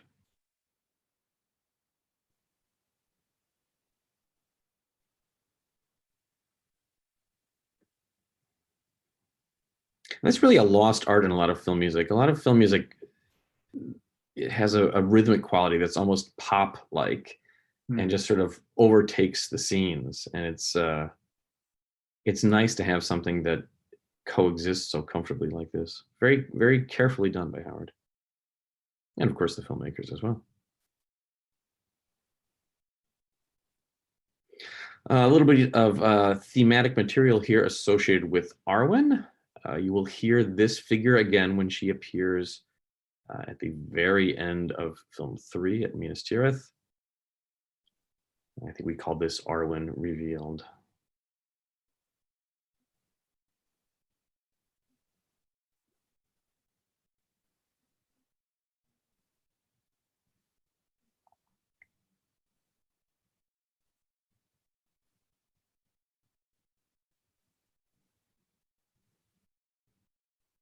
You'll hear a little bit more of this type of material when she gets to the edge of the water here shortly, which I think in terms of score music, not thinking in terms of songs necessarily, but in terms of scoring, I think is the only time you hear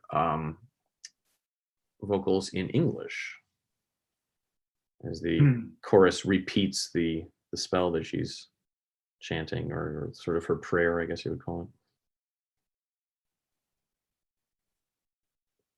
Again, going back to the original single disc Fellowship album, that has a slightly different version of this piece. Yes, yes. It's only subtle. There's a little less activity in the strings. There's a lot of cases of that. Typically, when Howard Shore's assembling an album, he'll put his preferred versions on it, which aren't necessarily the pieces that end up in the film.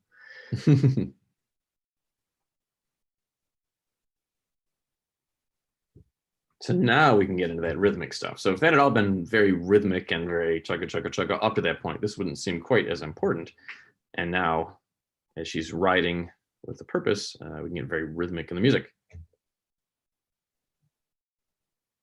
I remember many people saying that this was the moment in the film that convinced them that this was the most epic and thoroughly engaging, amazing thing to happen. A lot of people 20 years ago were saying that this scene with Arwen and the flight to the ford was something that locked them into their love. Oh, cool. Peter's approach to this. Yeah. Yeah, it was very old-fashioned filmmaking in a way, but in the best sense, in the sense of Lawrence of Arabia and things like that. And we're building up here to the ring wraith material, quite violently created. The last time we hear it in this film. Right. I can remember when this score came out, a lot of people listened to it and thought, well, there's an entire half of this film left to go, and then 2 more films to go. How is the music ever going to remain proportionate when this ring wraith material is so strong and so epic sounding? And I think those people stopped complaining when they hear some of the climactic music at the end of Return of the King. They did find a way to put everything into proportion. So there was originally a composition in here for the flooding of the ford, and it is not in here. We used that on the Rarities album as well, but it's a nice big chanting choral piece, again with that timpani line that I was talking about, beneath Saruman fighting Gandalf, was beneath this as well. So you can hear that on the disc that comes with the book, but it is not in the film, and I don't think it's on the album either. It's not. So the album and the complete recordings have a slightly different ending, where there's just a flurry of aleatoric horns. Correct. But going back to what you were saying earlier about sort of what people were thinking about the development of the scores based on the original Fellowship album, I don't think you were ever going to be able to have an adequate representation of a 3-hour score on a 72-minute album. No. Very difficult to distill so much music into that space. Right. No, it's a fortunate thing that these films and these scores became so popular, because otherwise those never would have been possible. These things are usually released in reduced versions. So here's the choral element in English coming up here. I'm going to repeat what she says, but vocally, chorally.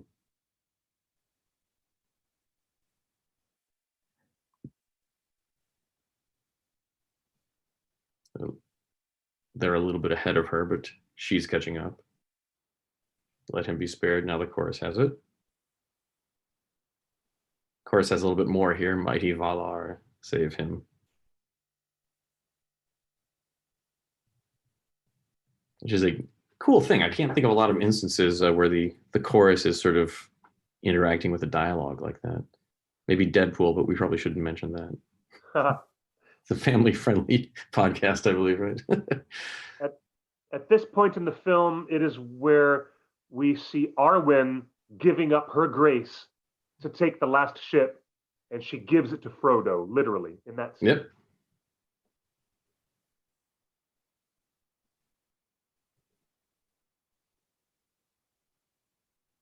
So it's been a little bit, but we're going to get back to some Shire music here. And it does feel like an old friend coming back into the room after a little bit. It hasn't been that long, but we've covered some ground musically at this point. Yes.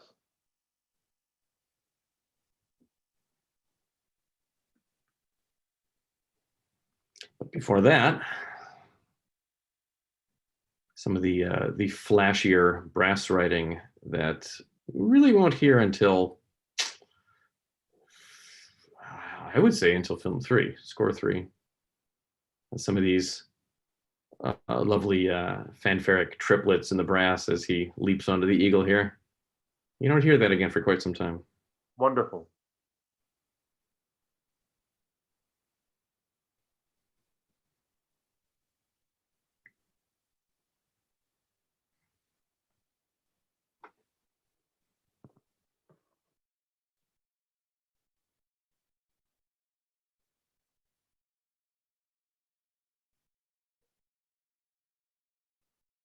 So that's reminiscent of some of the Return of the King style of writing, but we have to wait quite a while before that comes back.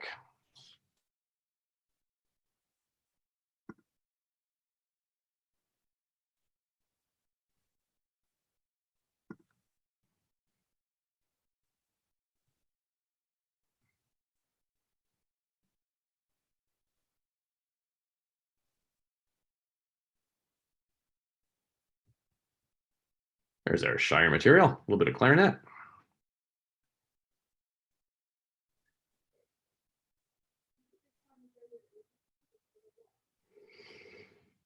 And then we're getting into the Rivendell material here.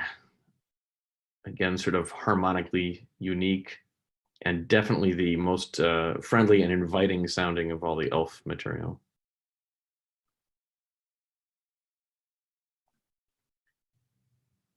Choral text here is Hymn to Elbereth. Yes, yeah. They got some of those deeper references to Tolkien into the choral text, even if they're not in the film themselves.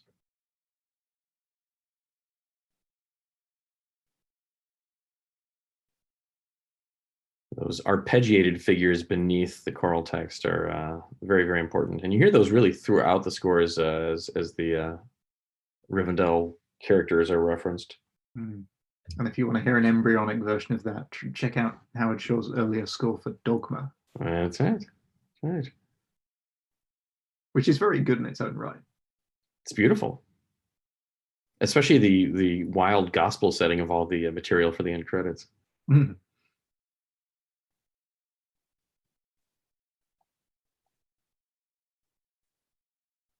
So we're in Rivendell, but we're dealing with Hobbit characters, so we are hearing Hobbit themes. And there's Judi Dench portraying Bilbo.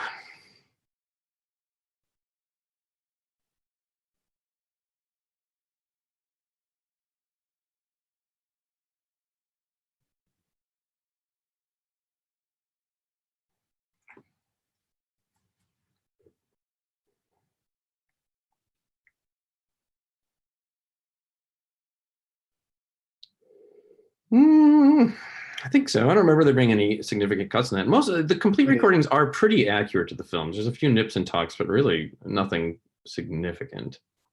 Everything from Rivendell on there. There's more Council of Elrond music than there is in the final mix. That's true. There's a little snippet that didn't make it in. Yeah.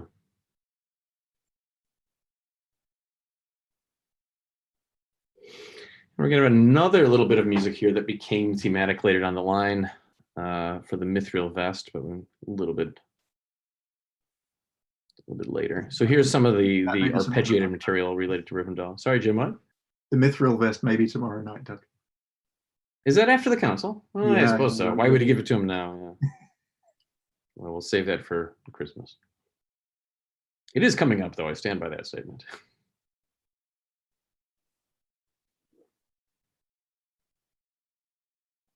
The original album has a different variation of this piece as well. So instead of flutes, it's strings. Mm-hmm, mm-hmm. Again, it's one of those instances where they would have recorded various different options. And it's almost less of a musical choice than it is a dramatic choice, because it's filmmakers and they don't know necessarily what, the tone of a flute or tone of strings, like the fine points of that, but they would want something more intimate or more sweeping or more, so those choices are sort of exactly, and it's always a case of how all the elements of the mix ultimately interact with each other. Right. It's never just. So we're gonna have a little bit of a flashback to Mount Doom here, and you're gonna hear some chords in the brass that will outline the same harmonies that Gollum's theme is outlining. So the Pity of Gollum, which is a very, sort of sad and mysterious theme, I'd say, it's showing this connection to Mount Doom and to Mordor and how he came to be the creature that he is now. So that's one of those things where Howard really got into the subtext of the storytelling, that these connections between fairly disparate elements in terms of this anthropological approach that we talk about all the time. But it's showing the connection, or at least the influence from one to the other. And Gollum has a number of things like that where he is influenced musically by other themes. And some of that we'll get to when we get to Two Towers. Interesting that all these arrivals are sort of accompanied by Rivendell rather than, here's the theme for this character, here's the theme for this character. It's a great way to keep things focused. The important part is that they're getting to Rivendell right now. We don't need to hear Dwarvish material and Gondorian material and Elvish, it's just they're coming to Rivendell. That's what's important. I've always wondered about that. Why don't we hear a little bit of Gondor or a little bit of Dwarvish vocals? But you're right. Now, it's more thematically important that Imladris has the power to bring these different people together from all the different quadrants of Middle Earth. Yeah, and it's more coherent as well, because if you don't want a bar and a half of this, a bar and a half of that, it becomes a Bugs Bunny cartoon very quickly. So you have to choose, how do you create a flow out of these things? Yeah, these are some of the most dramatically focused scores I can think of. Yeah, and if ever you're not quite sure what's actually the important thing to be focusing on, the music will tell you. So here come those chords as he gets up the ledge here. Right there. And we will get more of those chords later down the line, but you are already hearing them in the Gollum material, just executed very differently. Wow. Which is a pretty fantastic connection.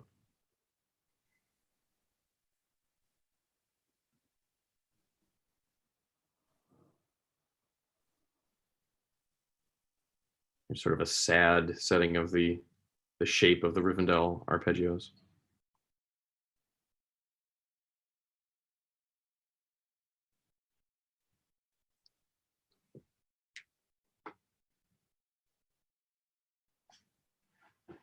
It's very malleable material. Yeah. You really need the shape more than you need any specific pitches, Mm.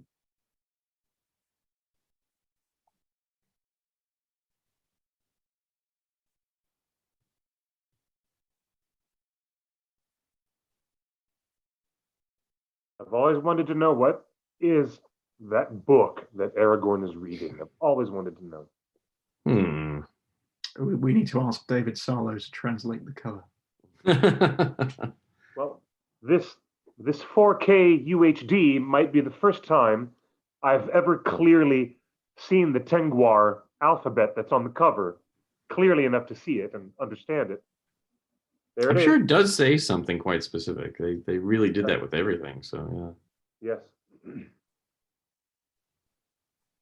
When I was visiting the set during principal photography back in the year 2000 for the OneRing.net, I was spying around on the set, and I had the chance to visit the hallway where Denethor would light the pyre. And all the graves and the markers for the graves were accurate to the appendix in the back of the book, with all the previous kings of Gondor and stewards of Gondor, and the dates were accurate too. That's fantastic. Yeah. There's a lot of passion on these. I think that's why we can go back 20 years later and still have so much to discuss. It's tremendous. And now, 20 years later, I have the chance to see the embroidery and the handwork on Boromir's costume in a way I've never seen before. I can see the cut of the sword differently. I can see the gemstone on Eowyn's necklace. I never noticed the way that gem was cut before on Eowyn. And all of a sudden, it's a wild visual exploration of this story again. Really. Now, Jim, correct me if I'm wrong, but I think there's some footage in this part of the film that was unscored in the theatrical version that the music came back in the extended edition, right? Yeah. So we've just passed it. There was that scene with Boromir. Right. So my understanding is that we were talking about Evil Times earlier. So the version of Evil Times that appears at Weathertop was originally written for that scene and not used. And when they went back and did the extended edition, they recorded another version of that same piece, which is essentially the same music. It's just transposed up a step and a half. Yeah. We're getting into the song that Enya wrote for this, but the orchestra still sort of fits around it, and that's still Howard Shore's work. So it's sort of a collaboration, even though the two of them didn't really specifically work together on this, but they're I was about to ask you, did they meet together and work in the studio together? No. They did their work independently. So all the vocals would have been recorded at Enya's studio in Ireland, and Howard Shore orchestrated all the material around it, just so it fit in seamlessly with the rest of the score. And the same goes for the song "May It Be" in the end credits too. Correct. Fantastic. Yeah, it's a cool way of doing that. And this was still, people forget, this was very early in the days of, not early in the days of the internet, but early in the days of people sort of trusting it as a creative tool and as a business tool and things like that. Howard likes to tell the story that originally, when he started working on these, they were going to have a courier fly back and forth between New York and New Zealand regularly, delivering footage to him, which of course would have been just awful for the poor courier. And he sort of set up, a way that they could do it online, and a way that he could do video conferences with Peter Jackson, and that material could be put into a secure system. But nobody was sort of doing that type of stuff yet. It was very cutting edge. I think the production over the course of the production of these films that they did sort of encourage the New Zealand government to do a lot of work on the internet infrastructure for New Zealand as a whole, purely to support the sort of cutting edge stuff that Wingnut were doing. That's right. Have you heard that Enya supposedly has recorded an entire album in Elvish Quenya? No, I hadn't. Recently she has? Yeah, it was one of the stories when quarantine first started, that Enya, holed up in her castle wherever she is such a fan of Lord of the Rings and is so well versed in the Elvish languages of Tolkien, recorded a whole album, and she's just prancing around her castle singing like the elves. Prancing, eh? Of all voices, do you think Enya is the perfect voice to continue into the second age with Amazon? Is her voice positioned in kind of an old Elvish? You know what I mean? Well, I mean, if you're working your way backward, maybe, that was the idea, is that you worked from the voice of Enya to the voice of Renee Fleming. So yeah, if you're going back to the second age, maybe that's more the sound they want. It'll be interesting to see. It's hard to say. Maybe you have to predate it before Enya. I don't know. It's very curious. I don't know enough about what they're planning yet.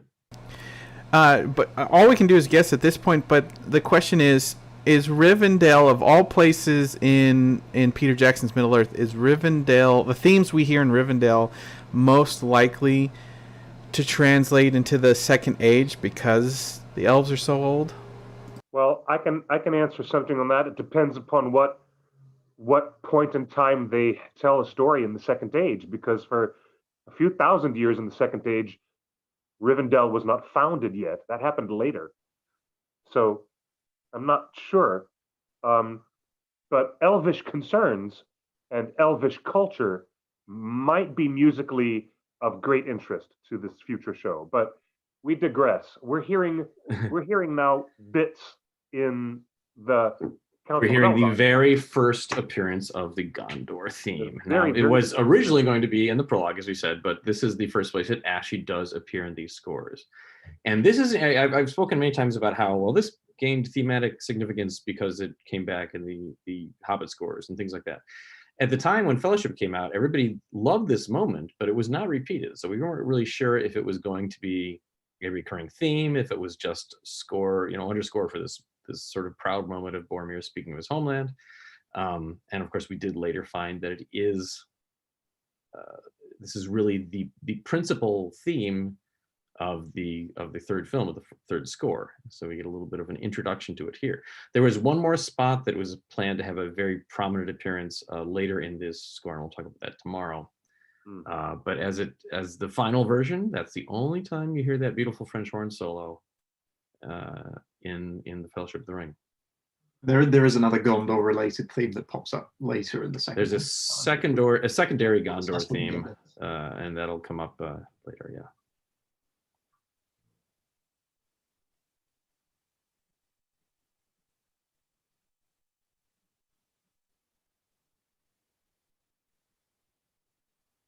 Of course, that was still a little bit of an echo of the Gondor theme there. It's sort of the tail end of Gondor is a very interesting theme, that it has multiple endings depending on if Gondor is sort of waxing or waning in power. For the audience for another night. who is still with us, we are at 1 hour and 42 minutes into the extended edition. Very nearly 1 hour, 42 minutes exact into Fellowship of the Ring, Disc 1. And we are finishing up almost near the end of our musical exploration watch along. I love that moment of silence where the camera pulls it back and nobody stands up to volunteer immediately to do this. That was a point where the silence understruck the comedy beautifully right there. Not that there was any comedy at all to be found in the Council of Elrond, except for that tiny little bit where Elrond says, "One of you must do this." I think I did a very good job of translating this to film. This is such a long chapter in the book. Yeah. And we're getting sort of some of the harmonies of Mordor beneath this. Yeah, there was a little snippet of, I think we call it the Power of Mordor. Yeah. There as well, which was originally a big piece of the prologue before it was changed, and it will pop again in Return of the King, in the Siege of Gondor. Here's a bit of the evil of the ring. You can see that it sounds like the construction of Barad-dûr. Yes. Yeah. Right. Exactly. That's what we thought. Well, and obviously the ring is exerting its influence here. It's got all these characters fighting with one another.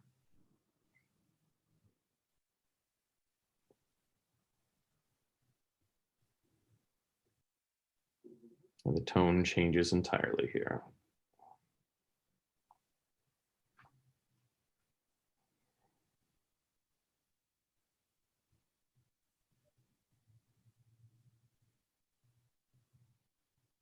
These are often the little moments that took more time than others to get right. Yeah.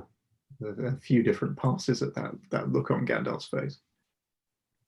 You'll hear the harmony here is beginning to dabble. Here we go, getting into the Fellowship theme. We're using that sort of chromatic third language. It's begun to build. The Fellowship is assembling right now.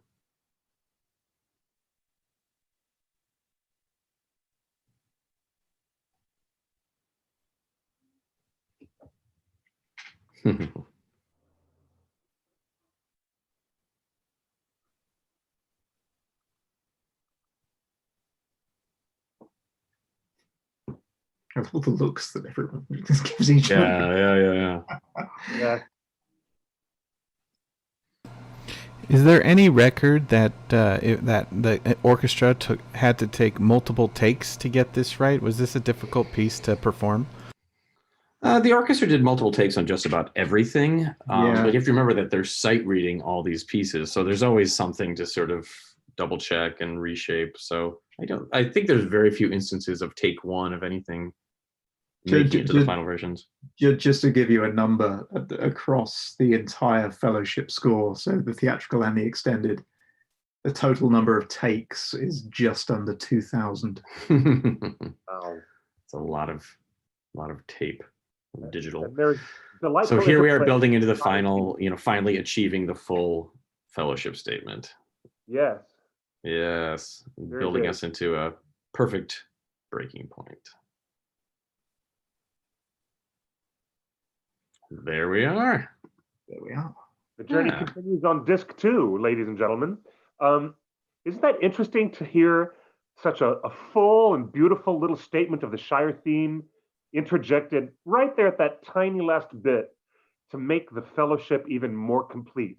It's a musical reminder to us all that multiculturalism is what's going on there. There's a unique effort by a lot of different people from different areas of Middle Earth that really have no business getting together doing stuff like this. It's really fantastic.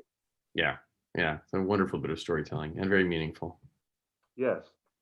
Gentlemen, it says right here the story continues on disc 2. Must be true. Wow. How delightful. How many different leitmotifs did we just hear alone introduced the first hour and 50 minutes? Well, we're well into the double digits, but yeah, I'm not entirely sure, but plenty. I will do some calculations. Yeah, Jim's our accountant, our musical them. accountant. Yeah. Wonderful. That's wonderful. Well, we get into more good stuff tomorrow, so that'll be great. We really are. We get into the very first music recorded for the Lord of the Rings. That's correct. Really? You mean what we've heard now was not the first recorded material? No, sir. Wow. Yeah. Well, not even the first recorded ensemble. There's a different orchestra that will appear at some point in the near future. Indeed. Okay. Well, we file that under very intriguing. Musical intrigue is where we are at now. We're dealing with musical intrigue, ladies and gentlemen. Right. Everyone's going to have a wonderful Christmas Eve. It's fantastic to have everyone join us. Tomorrow morning is Christmas Day, and we're going to finish our watch along with the Fellowship of the Ring with the able-bodied assistance of Jim Ware, Doug Adams. The two of you are so erudite, and it's really delightful to have you with us on this very special holiday. Pleasure. Merry Christmas Eve to everyone, and happy Christmas tomorrow. We'll see you very soon, I think, right? Yeah. Yeah. Wow. Cheers to everyone. Going to learn. Cheers to everyone. We're going to learn even more behind-the-scenes mischief. We're going to get into some details about who those vocalists were, producing all that grunting and huffing and puffing in the Mines of Moria sequence. We're going to talk about, as Justin, you heard him in the background, he was talking about whether in the Second Age series that's coming up, whether elves and the music of the elves could possibly be a musical focus for the audience to look forward to. And whoever's job it is ultimately to get that job in the future, don't envy them. Do not envy them at all. Ladies and gentlemen, thank you for joining us as we explore the musical footsteps of Howard Shore in the extended versions of the films. We're doing our little holiday watch along that will continue tomorrow, Christmas Day. So stay tuned. It'll be part 2 of the extended edition of the Fellowship of the Ring. Thank you again, Doug and Jim. You folks, tell the folks at home where to follow you online. Jim, take it away. Oh, Jim may be muted. Can you hear Jim? I have That's technical okay. problems. I apologize. At least they come up at the end, not at the beginning. Yeah. That's I am Jim J. Ware on Twitter, where I don't have as many technical issues, and Doug is Doug Adams Music. That's right. And if anybody's looking for a perfect last-minute stocking stuffer, you can get that beautiful paperback edition of The Music of the Lord of the Rings by Doug Adams. It would fit into any Hardcover, hardcover. Yeah, don't- we're going deluxe with this. Yes. Get the hardcover, sure. Yeah. I thought you had one we could fold up and put inside the top. No, 416 pages don't fold very well. So I think you're have a sturdy stocking, I advise. So exciting. Yeah, it's great stuff. We're going to see everyone tomorrow on Christmas Day. Thank you again, gentlemen. And for those at home, please stay safe and stay healthy and take good care of yourselves. Until next time, good night and good luck. Buenas noches y buena suerte. This is Clifford signing off. Until tomorrow. Merry Christmas, everyone. Merry Christmas. Cheers.